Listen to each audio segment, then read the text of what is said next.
This show brought to you by Circle of Seven Productions, www.cosproductions.com. Please be sure to subscribe and welcome to our circle.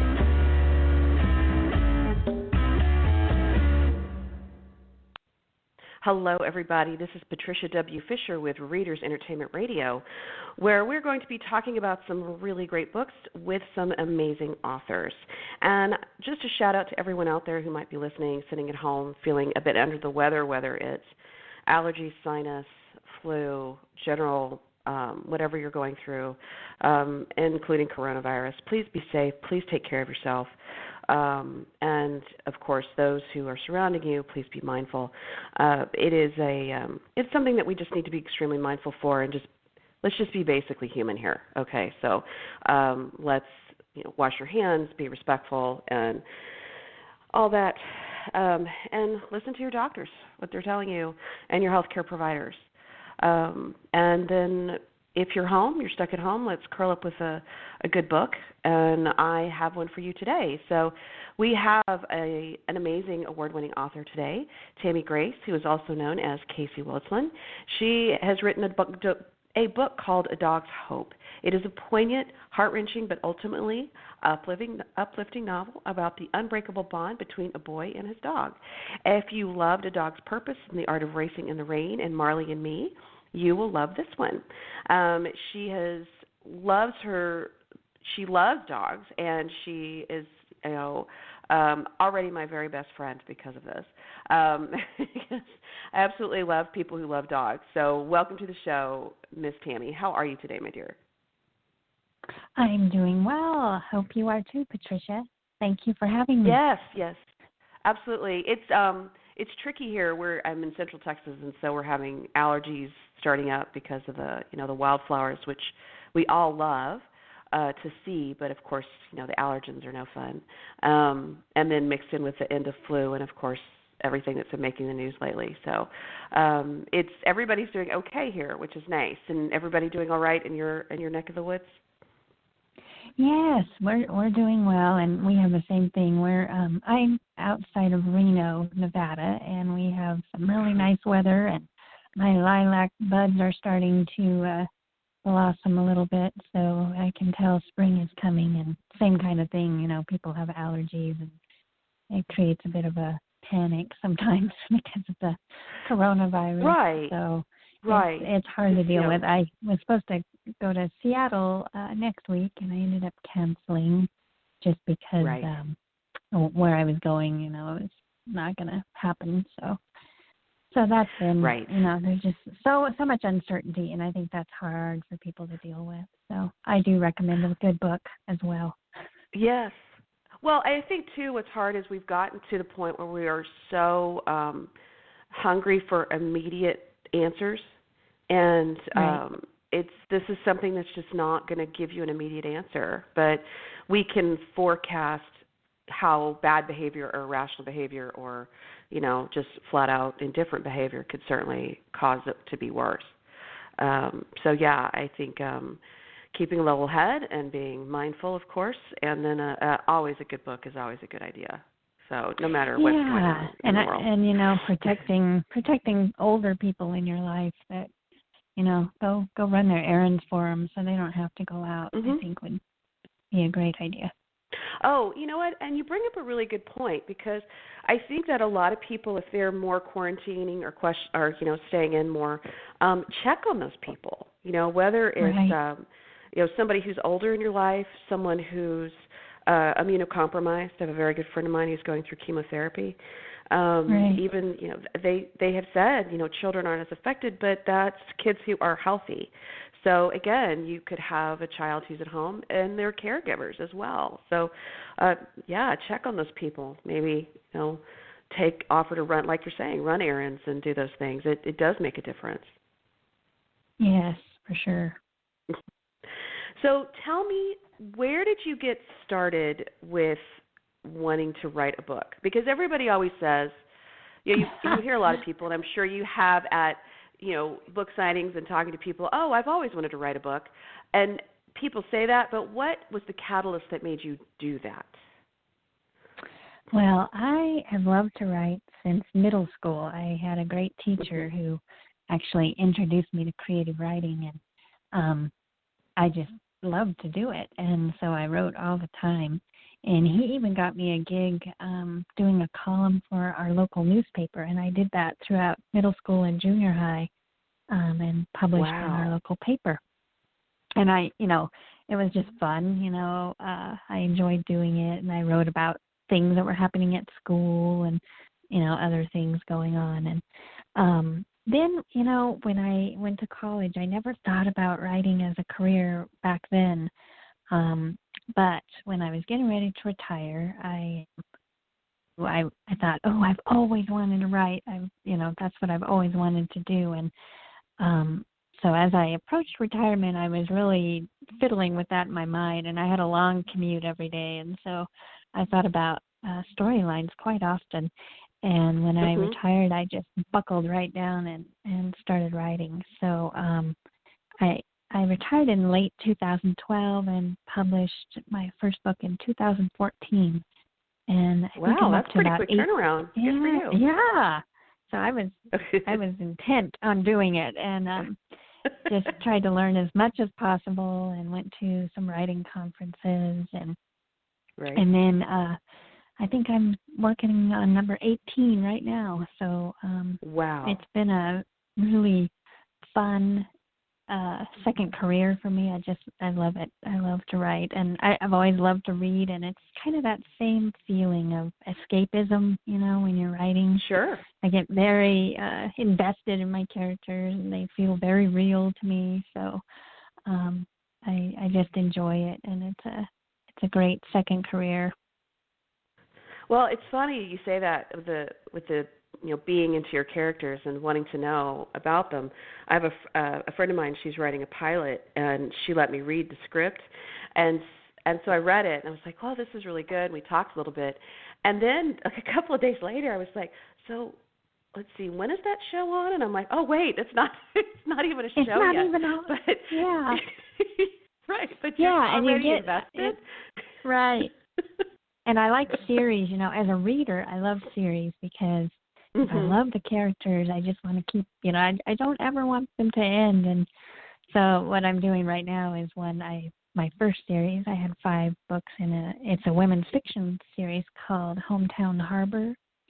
And I have heard just from readers all the time that want more books, and I thought, okay, yeah, I love those characters too, so I've decided that's what I'm working on right now, and I'm having so much fun because I love the characters, so I'm working on the next book in that series.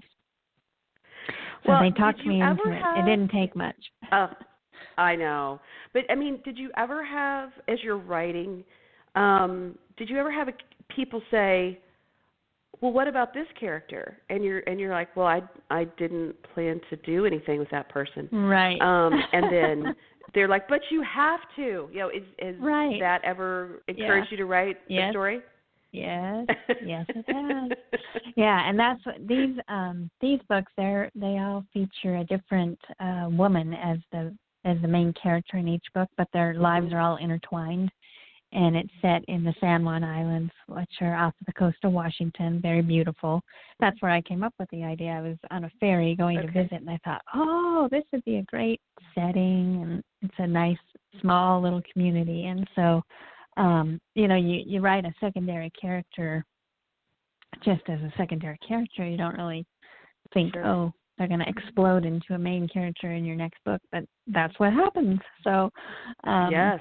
Yeah, I have done that, and it's fun to create their little lives and their stories, and I really love intertwined characters that carry on throughout the series. And so, as a reader, that's what I like. So I tend to write what I enjoy reading. I think a lot of writers do that. Oh, absolutely. I mean, if you're not into horror, then you're not going to probably. I mean, I guess you could if you had an experience that, but I mean, overall, you definitely want to focus on what you love and you want to read as well. So, and I love the fact that on the covers, I'm looking at your website, almost all your covers, and I say all but one, And you have a little prequel, so that's the Hometown Harbor prequel that doesn't have that's the only one that doesn't have a dog. It doesn't have Right. a beautiful dog on the front. I know. Yeah, I really it. I like having a canine companion for each of my characters. I think it really lends itself to them, divulging some thoughts or secrets that they wouldn't tell maybe a person. You can tell your dog things because it will always be a secret. So I think it makes for a fun side character. And even in my mystery series, it's the Cooper Harrington detective novels, and his sidekick is his golden retriever Gus, and Gus is wiser than he is as far as life, So he's kind of a clueless guy when it comes to relationships and life in general. He's a great detective, but not so much for other things. So Gus is there to help him and guide him with his eyes and his looks, on what he should be doing in life. So I love it. I think it's great. Well, you also great fun to do that. You also have a free one for Interview with the Dogs of Hometown Harbor series, so you can get that, and it tells you about the dogs themselves and their a little bit of their backstory. What I did, what I did was, if you subscribe to my mailing list, you can get it'll come to you automatically. And I just interviewed each of the dogs in those Hometown Harbor series books and asked them some questions.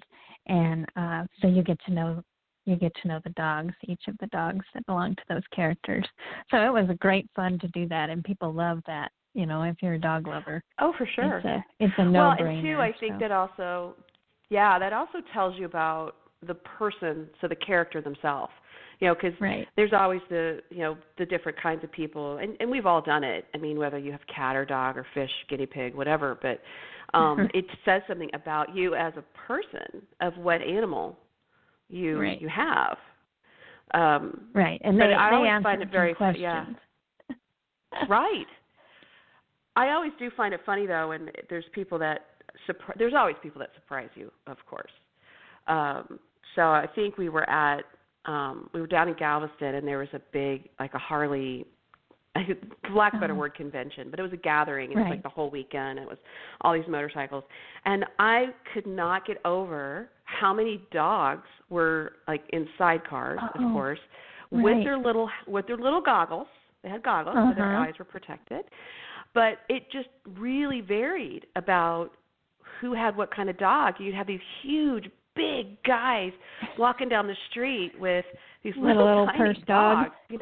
Yeah, the little purse dog, or the little bulldog, like a little French bulldog, or and then of course you'd have these women who had labs and all sorts. I mean, just Dobermans, and I mean, it was just funny to see who had what, and I found it just so interesting and amusing and lovely. It was great fun.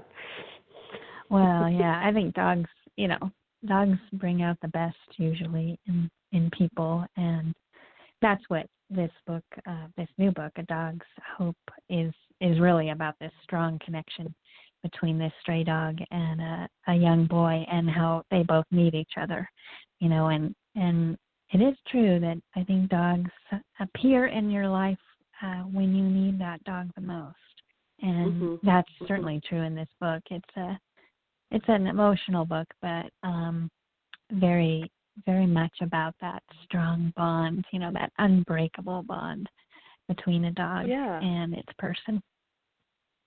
So where did you come up with the idea for A Dog's Hope? It was just an idea about, it's like every other idea, you're just thinking about what if this happened, what if that happened, and I had never written from the dog's point of view. I've always included dogs in my books, but this one alternates between the boy's point of view and the dog's point of view. So it was different in that respect and challenging, but I liked doing it. And so that was kind of a new and different idea. And Yeah. and I think it's effective, to do that. And it's very fun as a writer to be the dog, and write from the dog's Sure. perspective. So the dog is more experienced in life than the boy. So the dog is, Okay. a little wiser and hopes to mentor this boy, which he does. So that's kind of the premise of it. Oh, well, it's It sounds lovely, and I mean, I'm looking at the cover, and it's just wonderfully sweet. I mean, it's kind of like along the vein of like My Dog Skip or what was it, Winn-Dixie, and all those that the dog plays this major part in the Right. story. Right. But it's just wonderfully heartwarming and of course, tear-jerking, of course. And because we all need books about dogs other than Old Yeller and all the Jack London series, right. which are all great books, but you kind of want a little bit of hope at the end. Right. Yeah. Yeah. And this one is that this one has its emotional moments, but it's a very hopeful book, and that you see the difference that this dog makes in this boy's life, over time, and right. even as a grown adult. So yeah, I think it is very helpful. Do you go do you go and interview people who are dog owners? Do you go see different dogs in different situations and go there to be inspired for new stories? I mean, I know all around you there's dogs, obviously, people walking and and whatever. But I mean, is there a place that you seem to gather more creativity for your stories? So this book in particular, I had lost my golden retriever, who was my writing buddy, and she was definitely my furry soulmate. And so she inspired all the dogs in my previous books, but I had lost her right about the time right before I started this project. So she was heavy on my mind throughout this project, and we had decided to get another dog, and we wanted another golden. And they're difficult to find if you're looking for a rescue, especially where we live. So we went and visited a breeder who had been breeding Goldens and had lots of Goldens. And so it was kind of interesting because I talked to her a little bit about Goldens in particular, and then we ended up getting a new puppy while I was finishing up this project. So we've been talking to other owners and her and doing some training things with dogs. So I did probably get more input on this book from outside sources than I had in the past, which was probably good because, if you only have one dog, it's like, well, they do their own little tricks and have their own little idiosyncrasies. But watching other dogs is fun, like you say, and you pick up on new little things they do, or you hear stories about past dogs. Our breeder has bred Goldens for like 25 years, so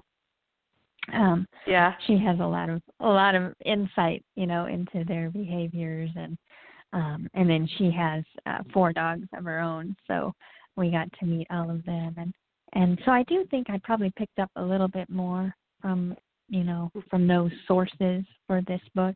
Right. And then I'm writing a second book, a dog-centered book for Bookatour. This publisher is called Bookatour, and they're based out of London, a division of Hachette. And so when I signed with them, I signed for 2 books. And so I'm working on this next book. It's called A Dog's Chance. And so it also has a golden retriever. And so it's interesting because in A Dog's Hope, this first book, the dog, when the story opens, the dog is older. And so I pulled a lot from our dog that was older for that book. And then in A Dog's Chance, when the book opens, the dog is a puppy. And we have a new puppy. So that has been quite helpful in coming up with new antics for puppies, because you kind of forget when you haven't had a puppy for a while what they're capable of. So Right. I've taken a lot of notes from her. Yes, and For every this one. puppy has their own idiosyncrasies Oh, for sure. yes, their own little personalities and their own little tricks, and yeah, yes, they are funny. So she kids, keeps us on our toes. I bet. My kids, we've watched the movie Up, I don't know how many times. And there is a short, it's on YouTube as well, but it's called Doug's Special Mission. And so it's Doug, the dog, and the special mission that they send him on to keep him out of their hair. And every time we watch it, we see something a little bit new, but we were really impressed with the creators of the movie that they didn't have the dogs talking. And if you look at the behind the scenes and they're showing them, they have all these dogs at Pixar. And they're showing these dogs are just like running around and, having the best time. And the artists are just kind of sitting there drawing and coming up with all these different ideas and taking pictures. And it was just really delightful because they said it would have really impeded the actual dogness of the dogs if they had them speak, like talk to the people. So that's where they came up with the collars. But they were still able to be dogs at the same time, which I thought was pretty brilliant. And it's so fun to see, like, what you're writing, and you're writing from the dog's point of view, and you're getting basically on the floor with a puppy and pulling those same kind of things out. And so it's.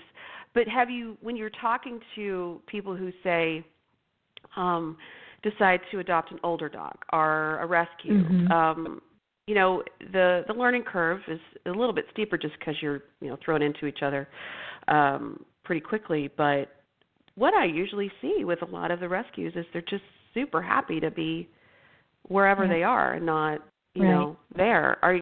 How many of your books talk about the rescue dogs? I'm trying to think.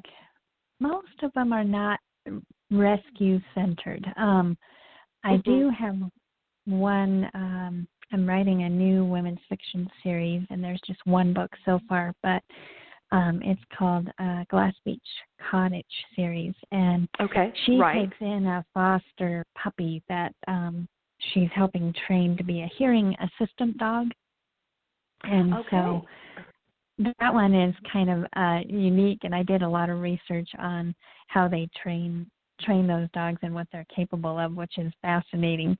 That and she befriends a man with a hearing impairment, and so it really touches her heart that he could get this dog, that would help him, in life, because he's so dependent on his parents and help from other people. So that was fun. That was interesting, to learn about that and see how they take those dogs, and you can train a dog to do so many things, and they're so smart. But there's not any real particular thing about a rescue.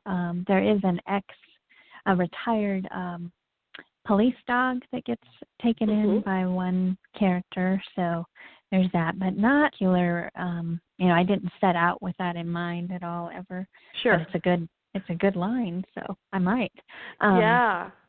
It's just some of them are puppies, some of them they've had for a long time, and then a few of them are like older dogs that get taken in. But I've had several friends that have taken in rescue dogs, and they're over the moon happy with them, and like you say, they're generally such great dogs, and they're so happy to be with a family, and have a purpose again, that it generally works out just fine. And we've been taking our little puppy for training and met some of the other clients the other night for a big walk with all of us, and so that was fun, because one was telling me that she took in this little dog that was about 4 months, I think, and he'd already been in 3 different homes, and so now he's with her, and he seems very happy. He's a little skittish still, but very happy.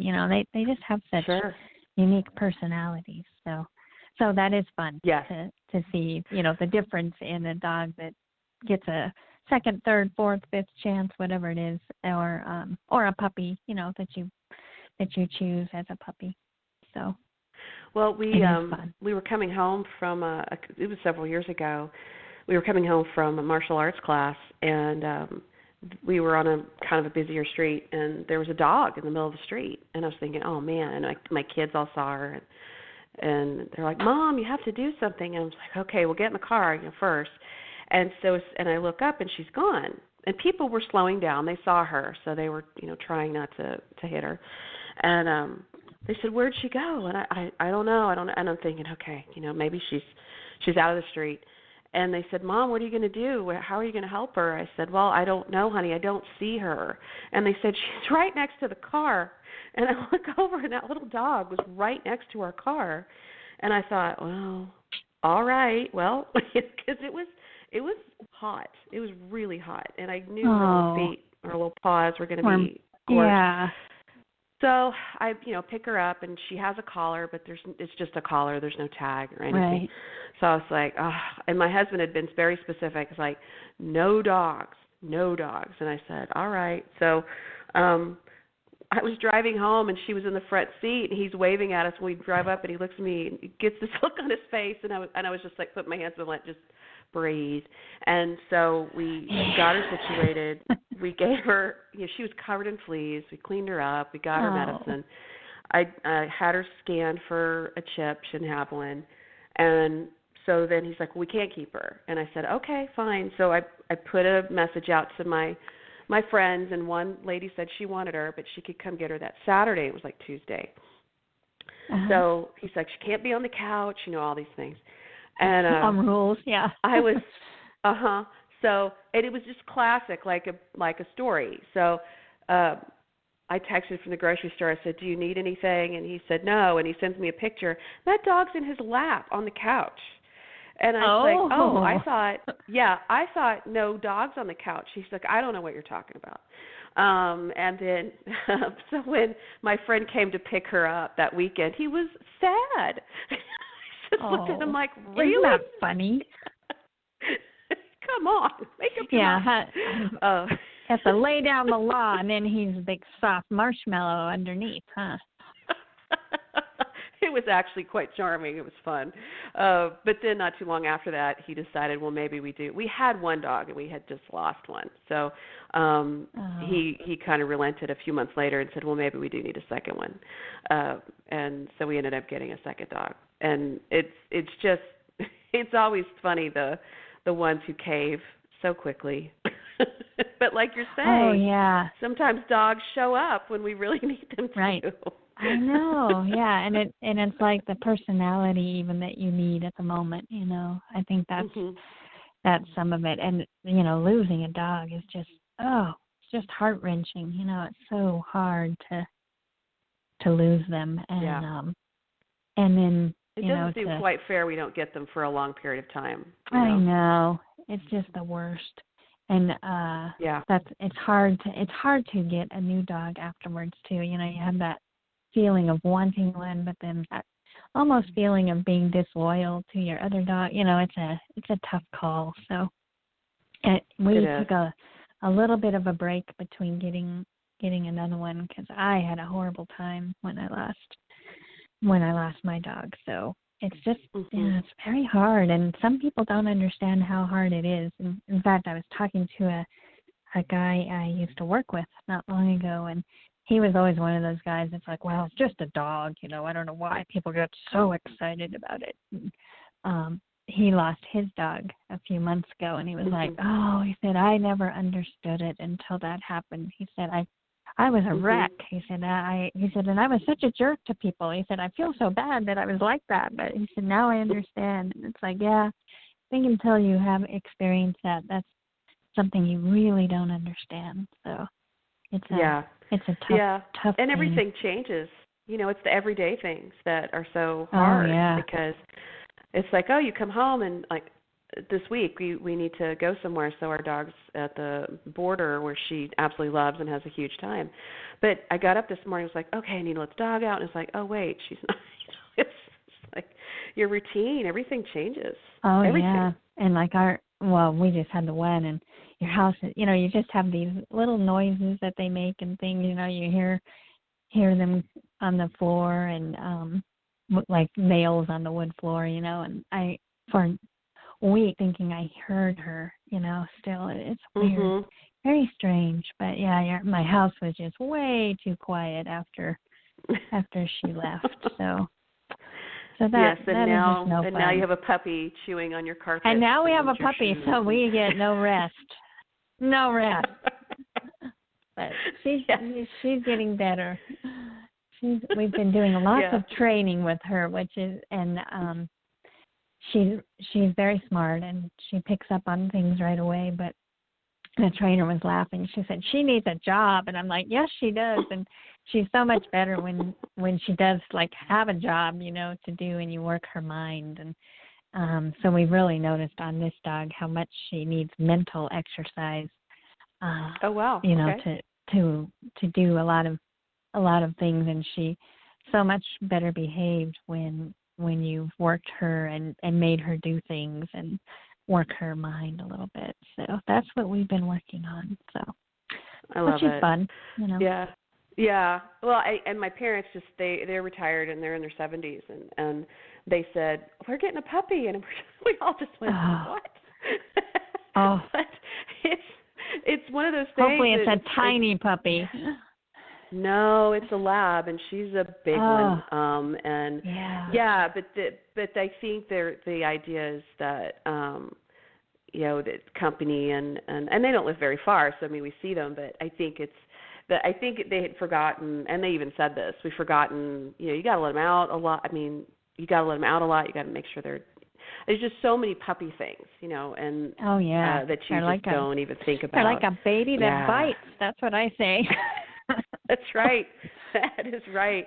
And ripping stuff up and eating weird stuff, and you just got to really watch them all the time. Yeah.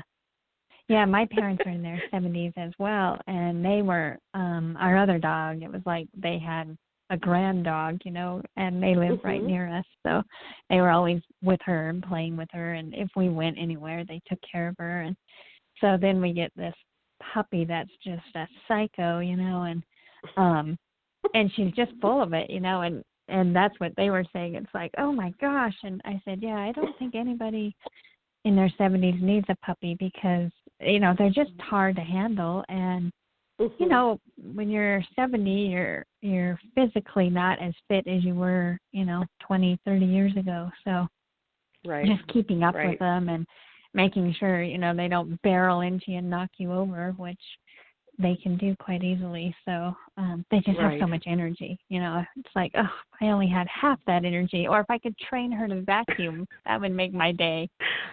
Those opposable thumbs would come in handy, wouldn't they? Yeah, I know. I wish they could do some of that kind of stuff. But so we're trying really hard to get her to behave so she's easy for my parents to, help out with if we ever go anywhere or do anything. So, and she's a sweet girl. Well, she's just full of it. Right. Well, I was laughing because when we had two labs and one passed away, and then the lab that was left, she was lonely because she'd always the one that had passed away was her mom, and so she'd always been with her mom. So I convinced my husband we get this other dog, so we get a second dog. And, labs eat anything. So, I'd have blueberries. Like a goat. And, here's a blueberry. Right. Here's a blueberry, and she'd eat it. And then our new little dog who looks like she's a miniature pincher wiener dog. So she looks like a wiener dog on stilts. And she has like ears like Dobby from Harry Potter. And so she's really fun and quirky. And so I would give blueberries to Lily, who was our lab, and then I would give Whitney, who is our our mini pin. We'd give her the blueberry and she'd eat it. Well, then Lily passed away, and I gave Whitney the blueberry and she spit it out. So she was only eating it because Lily was eating it. Because the other one was. She's like, I don't even like blueberries, lady. It was just like, spit it out. Wow. Okay. So then. those little personality quirks. But she does freak out over sweet potatoes. Oh, how She fun. absolutely loves sweet potatoes. Yeah. So if ever I make sweet potatoes, I cut up extras because Right. they're really good And for then them. she's happy, And, yes. oh, she's so happy. And green beans. She'll eat green beans. Oh, yeah. Yeah, Corn. our other dog tea. wasn't a fan of green beans. I tried that, but she loved fruit. So any like watermelon. Oh, she loved watermelon Okay. and anything like that, and berries, any kind of berry. But green beans, she would do the same thing, and she'd put it in her mouth and it'd just be like, boom, spit it across the floor. You're like, There's a dog on Facebook. I think his name's Tucker, and he's hilarious because his mom's always feeding him different stuff and then captioning it. When he does not like green vegetables, so he's always constantly looking at him like, what are you doing? Why are you giving me this? But they are funny. This is not right.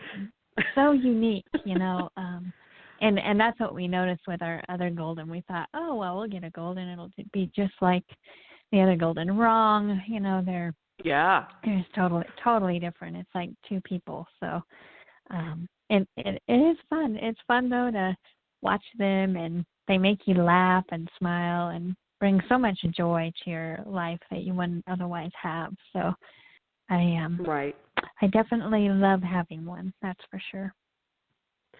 Well, I've wasted many an hour watching funny dog videos on YouTube. So I know. There's one dog, Mr. Bubs. Have you heard of him? He's on no. Instagram. I don't know what. I think he's part Chihuahua, but his dog's definitely got a serious issues. But he has this very strange way he talks, and he's probably very neurotic, and the family's very funny because one of them will be sitting there, and if someone else comes up, one of them come up and sit, the dog's like growls at him and gets all and that's a lot of vocalization, huh? Right, he's very vocal, and it's funny. They're like, "Oh, Bubs, that's not nice," It's just, and he's just got over 500,000 people watching this dog. Oh, I'll have to check him out. No, I have not heard of him. Yes, I need one more dog to follow, right? That's right. It's like, oh my goodness, I know. Yeah. Well, we saw the one Gobi, Finding Gobi. That's another one. It's a little dog. This gentleman ran the Gobi Desert multi-marathon. Like you run it over a series of days. Right. And this dog started following him, and he ended up, the dog stayed with him the whole race. And and then he found someone. He's like, well, I'm going to adopt the dog, and he's from the UK. So there's really strict quarantine, and so he found someone to keep the dog while he went back and got everything situated, and she ran away.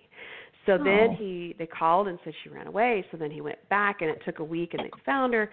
So the guy ends up staying in China for like 5 months to make sure this dog comes back with him. And they're happy, and there's a children's book, and there's a middle grade reader about it. My son's reading it, but it's really sweet. But I thought, man, they were definitely meant to be together, right? That's longer than people wait for a wife or a husband. Some of them. Some of them, yes. Some, yes. It's interesting what we'll do for animals we won't do for each other. It's quite fascinating. Yeah. Yeah. And they're easier to be around than a lot of people, that's for sure. So I think the honesty they are funny of it. I do too. Yeah, and it's just plus they're totally trustworthy, they're you never have to doubt what they're thinking or what they're doing. So right. So yeah. that is, and that's another part that comes into this book of that relationship that this young man really needs a friend he can count on, and this dog just comes into his life at the exact right moment that he needs that support and that unconditional love that a dog will give you. So which is the best part of a dog. So right, that makes it so very fun. When you were doing the what if about what story would I write? You know, when you're first starting 2012 and you're saying, okay, I'm going to write, was it always going to have a dog-centric theme, or did that just kind of organically happen?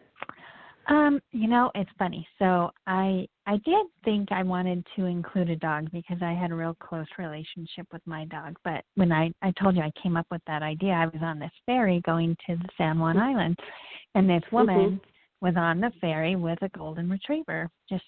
She just sat down with her dog outside, and so I went right over and sat down next to her and was asking her about her dog and, talking to her about that and what she was doing. And, she had nothing to do with the story, but just seeing her alone sitting with her dog on the ferry sprouted the beginning of this idea. And so this woman moves to the San Juan Islands with just her dog, and so she's traveling with her dog across the water on the ferry, and that's just kind of how it started. It's just these tiny little, it's just a tiny little spark, and then it's like boom, it's like, okay, that's what I'm thinking, and then just keeps going from there. So, I was trying to figure out, so why would this woman on a ferry with her dog? Why is she on her ferry with a dog by herself? What's the deal? So then you make up why that's happening. So that's kind of how that all started with just that little spark of an idea. And then and I do like it.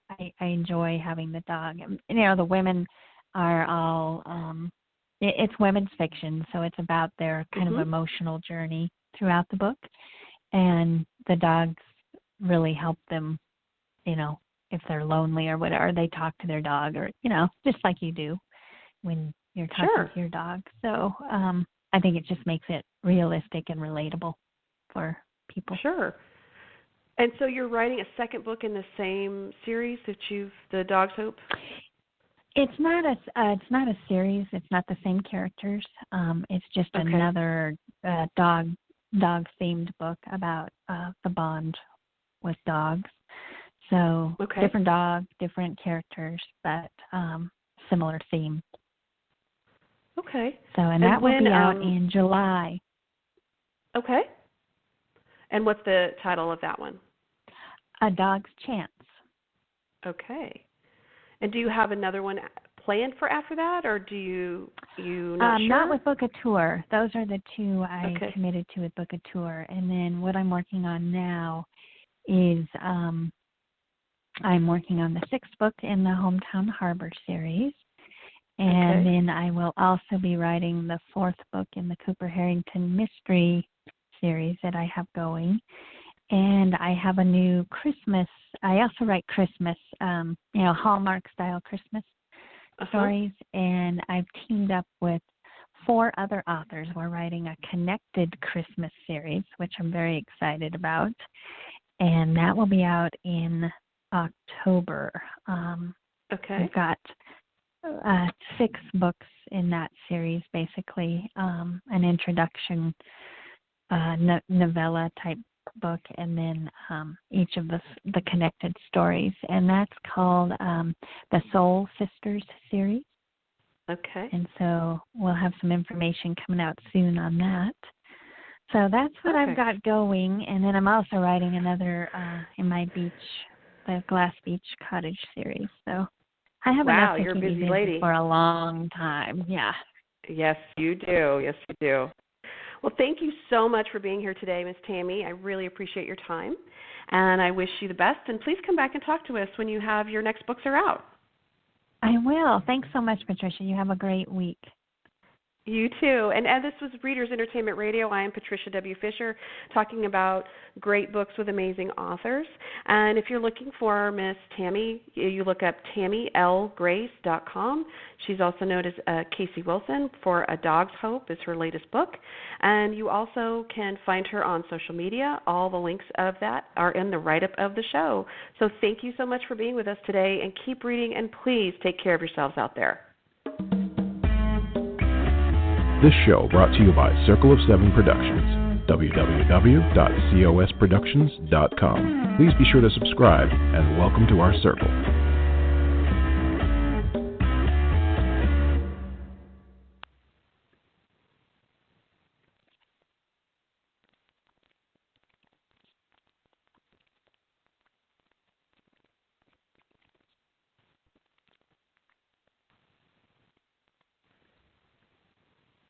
The Hollywood Reporter is your ultimate source for awards race news this fall. Go to THR.com to keep up with this award season's expert predictions from executive editor Scott Feinberg, and tune into the Hollywood Reporter's Awards Chatter podcast for exclusive interviews with the biggest names in showbiz. Stay in the loop with daily newsletters providing real-time updates on all the awards action. Subscribe to THR.com for full access to the Hollywood Reporter and never miss a moment of this fall awards season. Visit THR.com today. America. We are endowed by our Creator with certain unalienable rights: life, liberty, and the pursuit of happiness. At Grand Canyon University, we believe in equal opportunity, and the American dream starts with purpose. By honoring your career calling, you impact your family, your friends, and your community. The pursuit to serve others is yours. Find your purpose at Grand Canyon University. Private, Christian, affordable. Visit gcu.edu.